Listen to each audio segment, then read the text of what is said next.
Ministers Krishna Byre Gowda, ज़मीर अहमद खान और MB Patil ने एक मुश्तरका प्रेस ब्रीफिंग में ज़मीन मालिकान को यकीन दिलाया है कि वक्फ बोर्ड का किसानों की ज़मीन हड़पने का कोई इरादा नहीं है और बीजेपी पर इल्ज़ाम लगाया कि वो इस मसले का सियासी फायदा उठा रही है। कृष्णा बैरेगौड़ा ने वजाहत की कि विजयपुरा में इब्तदाई तौर पर 14,201 एकड़ ज़मीन को वक्फ ज़मीन के तौर पर निशानजद किया गया था।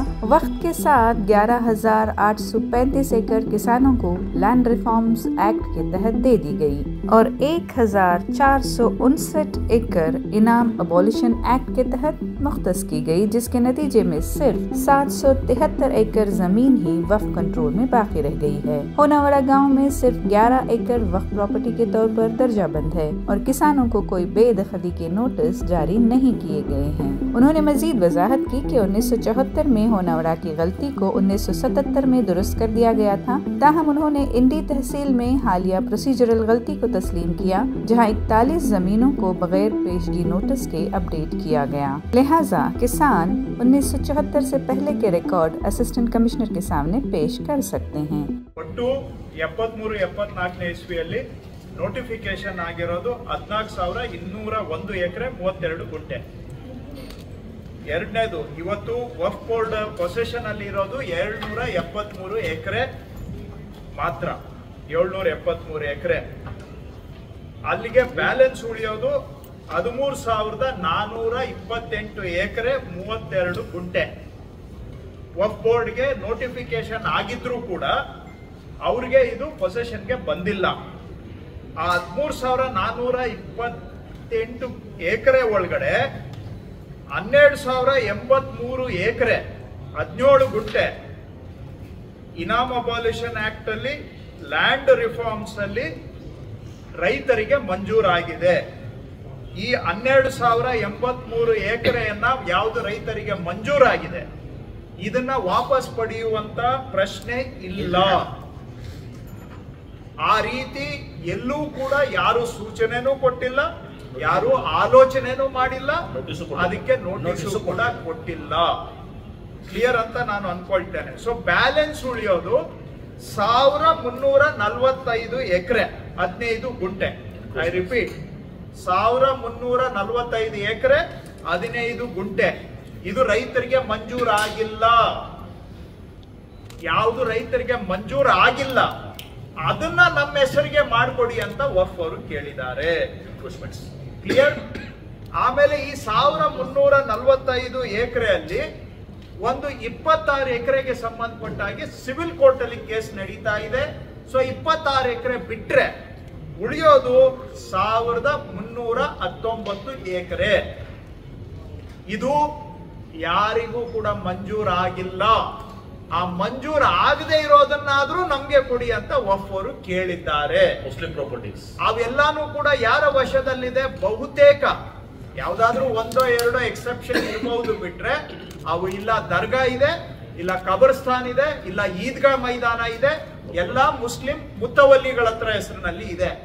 ಸೊ ಅದು ಇಂಟರ್ನಲ್ಲಿ ಮುಸ್ಲಿಂ ಸಂಸ್ಥೆಗಳಲ್ಲಿ ಅಥವಾ ವೈಯಕ್ತಿಕವಾದಂತ ಅವ್ರ ಹೆಸರಿನಲ್ಲೇ ಇದೆ. ಇವೆಲ್ಲವೂ ಕೂಡ ವಕ್ಫ್ಗೆ ಸೇರ್ಬೇಕು ಅಂತ ಅವರು ಕೇಳಿದ್ದಾರೆ. ಇಷ್ಟು ತಮ್ಗೆ ಸ್ಪಷ್ಟ. ಇನ್ನು ವನವಾಡಕ್ಕೆ ನಾವು 3 ಹೇಳಿದ್ದೇವೆ.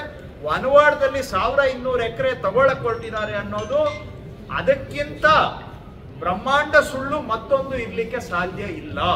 वजीर एमबी पाटिल ने एक टास्क फोर्स की तश्कील का ऐलान किया, जिसकी क़ियादत जिला कमिश्नर करेंगे ताकि 1964 से 1973 तक वक्फ और रेवेन्यू रिकॉर्ड्स की तहकीकात की जा सके। उन्होंने बीजेपी पर इल्ज़ाम लगाया कि वो आइंदा इंतखाबात में महाराष्ट्र और झारखंड में असरअंदाज होने के लिए उलझन पैदा की है। ಈಗ ನಾವು ಒಂದು ಟಾಸ್ಕ್ ಫೋರ್ಸ್ ಅನ್ನ ವಿಜಯಪುರ ಜಿಲ್ಲಾಧಿಕಾರಿಗಳ ಅಧ್ಯಕ್ಷತೆಯಲ್ಲಿ ಎಲ್ಲ ಅಸಿಸ್ಟೆಂಟ್ ಕಮಿಷನರ್ಸು ತಹಶೀಲ್ದಾರ್ ಮೀಟಿಂಗು ಕೂಡ ಮಾಡಿದ್ದೀನಿ. ಟಾಸ್ಕ್ ಫೋರ್ಸು ಮಾಡಿದ್ದೀವಿ. ಅದರಲ್ಲಿ ಎಲ್ಲ ಜಿಲ್ಲಾಧಿಕಾರಿಗಳು, ಅಸಿಸ್ಟೆಂಟ್ ಕಮಿಷನರ್ಸು, ತಹಶೀಲ್ದಾರ್ಸು, ಇಒಗಳು, ಮುನ್ಸಿಪಾಲಿಟಿ ಮತ್ತು ಟೌನ್ ಪಂಚಾಯತ್ ಕಮಿಷನರ್ಗಳು ಮತ್ತು ವಕ್ಫ್ ಬೋರ್ಡ್ ಅಧಿಕಾರಿಗಳು ಈ ಟಾಸ್ಕ್ ಫೋರ್ಸ್ನಲ್ಲಿ ಈ ಥರ ಯಾವುದಾದ್ರೂ ಇದ್ರೆ ಆ ಪ್ರಶ್ನೆ ಬರೋದಿಲ್ಲ. ಒಂದೆರಡು ಇದ್ದನ್ನು ರೆಕ್ಟಿಫಿಕೇಶನ್ ಹಾಕಿದ್ವಿ. ಇದು ಆಗಲೂ ಕೂಡ ನಾವು ಪಾರದರ್ಶಕವಾಗಿರ್ಬೇಕು. ಈ ಸುಳ್ಳು ಏನು ಅಪಪ್ರಚಾರ ಇದು ಆಗಬಾರ್ದು ಅಂತೇಳಿ ಇದನ್ನ ನಾವೇನ್ ಮಾಡಿದ್ದೀವಿ, 74ಕ್ಕಿಂತ ಮುಂಚಿತವಾಗಿ ಯಾವುದೋ ದಾಖಲಾತಿಗಳಿದೆ ನೋಟಿಫಿಕೇಶನ್ 73 74ಕ್ಕಿಂತ ಮುಂಚಿದ್ರೆ ಅದನ್ನ ತಂದು ಕೊಡ್ಬೋದು ಅಂತ ಕೂಡ ಹೇಳಿದ್ದೀನಿ. ಅಷ್ಟೇ ಅಲ್ಲ, ಸೋಮೋಟೋ ನಾವು 64 to 73 1960 ವರ್ಷ ಪೀರಿಯಡ್ 64 to 74 73 74 10 ವರ್ಷ ಈ ವರ್ಕ್ ಪ್ರಾಪರ್ಟೀಸ್ನ ಮತ್ತು ಅದಕ್ಕಿಂತ ಮುಂಚೆ ಇರುವಂತಹ ರೆವೆನ್ಯೂ ರಿಪಾರ್ಟ್ ವೆರಿಫಿಕೇಶನ್ ಮಾಡ್ಕೊಂಡು ಟ್ಯಾಲಿ ಮಾಡ್ಕೊಳ್ಳಿ ಅಂತ ಇಷ್ಟು ಪಾರದರ್ಶಕವನ್ನು ಮಾಡ್ತಾರೆ. दूसरी तरफ बीजेपी के एमएलसी सीटी रवि ने कहा कि ये कोई हकीकत में डेडलाइन नहीं बल्कि ओहदेदारों के लिए धमकी है। रवि का कहना है कि ये झूठ है कि जमीन के रिकॉर्ड तब्दील किए गए या बीजेपी के दौरे हुकूमत में किसानों को नोटिस जारी किए गए। रवि ने जमीर अहमद खान के लिए सख्त अल्फाज का इस्तेमाल करते हुए कहा कि कर्नाटक में कोई शरीयत का कानून नहीं बल्कि आइन के मुताबिक कानून नाफिज किए जाते हैं और अगर शरीयत का कानून चाहिए तो पाकिस्तान चले जाएं। रवि ने मजीद कहा कि जमीर अहमद ने ये कहकर कि अगर वक्फ जायदाद को छुआ गया तो इनकलाब आएगा, हिंदुस्तान के आइन को धमकी दी है और अगर जमीर अपने बयान में संजीदा हैं तो उनके खिलाफ एक मुजरिमाना मुकदमा दर्ज होना चाहिए। सच उनको भी मालूम है बट सच एक्सेप्ट करने का हिम्मत नहीं है उनको। सच उनको भी मालूम है। आपका प्रॉपर्टी वक्फ प्रॉपर्टी ऐसा डिक्लेयर कर सकता है क्या? ऐसा किया है बीजापुर में, बीजापुर के आधा बीदर में भी है, यादगिरी में भी है, कलबुर्गी में है, बल्लारी में भी है। निजाम का राज्य रहा है ना, वो सबको वो बोलता है निजाम रूलिंग किया उसके वजह से वो पूरा प्रॉपर्टी वर्क प्रॉपर्टी ऐसा जमीर का आर्ग्यूमेंट है। 1500 ईयर्स ओल्ड मंदिरों को भी तमिलनाडु में वर्क प्रॉपर्टी डिक्लेयर किया है। 13 सतवीं का एक मठ को भी वक्फ प्रॉपर्टी डिक्लेयर किया है बीजापुर में। ऐसा अंधा कानून एक्सेप्ट हम नहीं करेंगे। यहाँ संविधान का रूल है, शरिया का रूल नहीं है। उन्हें चाहता है, जमीर अहमद खान चाहता है शरिया रूल होना, यहाँ नहीं होगा। शरिया रूल पाकिस्तान में वहाँ जा सकता है, यहाँ केवल संविधान चलेगा, शरिया नहीं चलेगा। उन्होंने बोला है ना अल्लाह का प्रॉपर्टी है। अल्लाह का प्रॉपर्टी मतलब क्या है? हाँ, वक्फ है। वक्फ कब वक्फ होता है? इलीगल डिक्लेयर करेगा तो वक्फ प्रॉपर्टी होता है क्या? दान दिए तो वक्फ प्रॉपर्टी हो सकता है। परचेस कर दिए तो वक्फ प्रॉपर्टी हो सकता है। ऐसा नहीं है तो कौन दान दिया?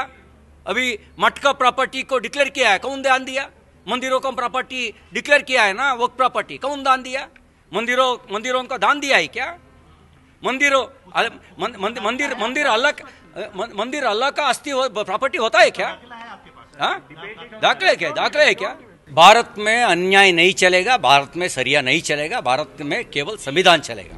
वक्फ के वजीर जमीर अहमद खान ने दोहराया कि किसानों की जमीनें हासिल करने का हमारा कोई इरादा नहीं है। होनावाड़ा में सिर्फ 11 एकड़ वक्फ की प्रॉपर्टी है, बाकी सब किसानों की मिल्कियत है। उन्होंने मजीद कहा कि विजयपुरा में 1345 एकड़ वक्फ जमीन पर कब्जा कर लिया गया है, जिनमें से 26 एकड़ पर कानूनी कार्रवाई हो रही है और इन मसाइल के हल के लिए कोशिशें जारी हैं। जमीर ने यह भी बताया कि MLA बासनागौड़ा पाटिल यत्नाल को भी हालिया वक्फ अदालत में शिरकत के लिए मदऊ किया गया था, लेकिन वो नहीं आए और इसके बजाय गलत मालूमात फैला रहे हैं और गैर जरूरी उलझन पैदा कर रहे हैं। ಅಫಿಷಿಯಲಿ ಆಹ್ವಾನ ಕೊಟ್ಟಿದ್ದೀವಿ, ನೀವು ಆ ಸಭೆಗೆ ಬರಬೇಕು, DC ಸಭೆಗೆ ನೀವು ಬರಬೇಕಂತ. ಹಂಗೇನಾದ್ರು ಇದ್ರೆ DC ಸಭೆಗೆ ಬರಬೇಕಾಗಿತ್ತಿಲ್ಲ, ಹಂಗೇನಾದ್ರು ಇದ್ರೆ DC ಸಭೆಗೆ ಬರಬೇಕಾಗಿತ್ತಲ್ಲ. ನಾವು ನಮ್ಮ ಮಫಾಸ್ತಿ ಏನಿದೆ, ಯಾವುದು ರೈತರು 1 ಇಂಚ್ ಜಾಗ ಇಲ್ಲ, 1 ಇಂಚ್ ಏನಾದ್ರು ಜಾಗ ತಗೊಂಡಿದ್ರೆ ರೈತರು ನಾವು ಕೊಡೋಕೆ ವಾಪಸ್ ಸಿದ್ಧಾಗಿದ್ವಿ. ಆ ಥರನು ಮಾಡೋಕ್ಕೂ ಸಿದ್ಧ ಇಲ್ಲ ನಾವು. ಇದು ಬೇಕಂತಾನೆ ಆರೋಪ ಮಾಡ್ತಾರೆ. ರೈತರ ಬಗ್ಗೆ ಅಷ್ಟು ಕಾಳಜಿ ಇದ್ದಿದ್ರೆ ಯತ್ನಾಳವ್ರಿಗೆ ಅವತ್ತು ಬರೋರಲ್ಲ DC ಮೀಟಿಂಗಲ್ಲಿ ಬರಬೇಕಾಗಿದ್ದಿಲ್ಲ. DC ಮೀಟಿಂಗಲ್ಲಿ ಈಗ ಯಾರೋ ಆಸ್ತಿ ಸುಮ್ ಮಾಡ್ಕೊಳಕ್ಕಾಗ್ತದ? ಈಗ ರೈತರು ಇರಲಿ, ಬೇರೆ ಯಾವ್ದಾರ ಆಸ್ತಿ ಇರಲಿ, ಈಗ ನಿಮ್ಮ ಆಸ್ತಿ ನಾನು ಬರ್ಸ್ಕೊಳಕ್ಕಾಗ್ತದ? ಅಧಿಕಾರಿಗಳು ಮುಖಾಂತರ ಬರ್ಸ್ಕೊಳಕ್ಕಾಗ್ತದ? ಸಾಧ್ಯನಾ? ಅದು ಯಾವ ರೈತರನ್ನು ಕೂಡ ಒಕ್ಕಲಿಪ್ಸಲ್ಲ, ಗೊತ್ತಾಯ್ತಲ್ಲ. ನಿನ್ನೆ ಕೇಳಪ್ಪ, ಇಲ್ಲಿ ನಿನ್ನೆ ರೆವಿನ್ಯೂ ಮಿನಿಸ್ಟ್ರು ಮತ್ತು MB ಪಾಟೀಲ್ ಅವರು, ಬಿಜಾಪುರ ಜಿಲ್ಲಾ ಮಂತ್ರಿ, ಮತ್ತು ವಕ್ಫ್ ಮಿನಿಸ್ಟರ್ ಜಮೀರ್ ಅಹಮದ್ ಅವರು 3 ಜನ ಜಂಟಿಯಾಗಿ ಮಾಡಿದ್ದಾರೆ. ಬಿಜಾಪುರದಲ್ಲಿ ಯಾವ ರೈತರನ್ನು ಕೂಡ ಒಕ್ಕಲಿಬ್ಸಲ್ಲ. ಗೊತ್ತಾಯ್ತಾ? ರೈತರು ಒಂದು ವೇಳೆ ನೋಟಿಸ್ ಕೊಟ್ಟಿದ್ರೆ ಆ ನೋಟಿಸನ್ನು ವಾಪಸ್ ತಗೊಳ್ಳಿ. ಒಂದು ವೇಳೆ ಕೊಟ್ಟಿದ್ರೆ ವಾಪಸ್ ತಗೊಳ್ಳಿ.